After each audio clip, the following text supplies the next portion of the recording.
السلام علیکم ورحمۃ اللہ وبرکاتہ۔ آسان تعلیم قرآن چینل سے قاری احمد علی مہروی آپ کی خدمت میں حاضر ہے۔ آج میں ایک دعا لے کے آیا ہوں جو کھانے سے پہلے پڑھی جاتی ہے، اور اس دعا کی حدیث پاک میں بڑی فضیلت بیان کی گئی ہے۔ اس دعا کو اگر کھانے سے پہلے پڑھا جائے تو کھانا زہریلا بھی ہوگا، مضر صحت بھی ہوگا، تو پھر بھی نقصان نہیں دے گا۔ اس دعا کی برکت سے یہ عام طور پہ ہر آدمی کو یاد کر لینی چاہیے۔ چھوٹی سی دعا ہے، اور خاص طور پر ان لوگوں کو ضرور یاد کرنی چاہیے جن لوگوں کو ڈاکٹروں نے پرہیز بتایا ہوتا ہے۔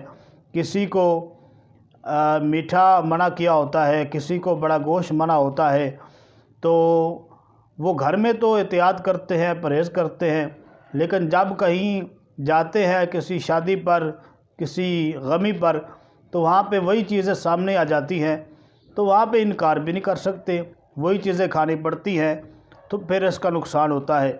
تو اگر وہ یہ دعا پڑھ کے کھا لیں جو میں بتانے لگا ہوں، تو انشاءاللہ تعالی اس کا نقصان نہیں ہوگا۔ اس کا یہ مطلب نہیں ہے کہ آپ کہیں جی قاری صاحب نے بتایا ہے تو ہم اب پرہیزی شروع کر دیں، اب آپ میٹھا کھانا شروع کر دیں، بڑا گوشت منع ہے تو وہ کھانا شروع کر دیں۔ یہ نہیں، یہ آپ نے پرہیز جاری رکھنا ہے، کیونکہ پرہیز ہی سب سے بڑا علاج ہے۔ یہ میں بتا رہا ہوں، اگر مجبوری میں یہ چیزیں کھانی پڑ جائیں تو پھر یہ دعا پڑھ لیں، اور عام طور پہ بھی کوئی بھی چیز کھائیں تو یہ دعا پڑھا کریں، تو انشاءاللہ تعالی آپ کا ہاضمہ درست رہے گا اور اس کا سائیڈ ایفیکٹ نہیں ہوگا۔ تو آئیے دعا کی طرف چلتے ہیں۔ اس کے پہلے اگر آپ میرے چینل پہ نئے ہیں تو میرے چینل کو سبسکرائب ضرور کر دیں۔ بسم اللہ الرحمن الرحیم۔ بسم اللہ الذی لا يضر مع اسمہ شیء فی الارض ولا فی السماء وَهُوَ السَّمِيعُ الْعَلِيمُ۔ ترجمہ سماعت کیجیے۔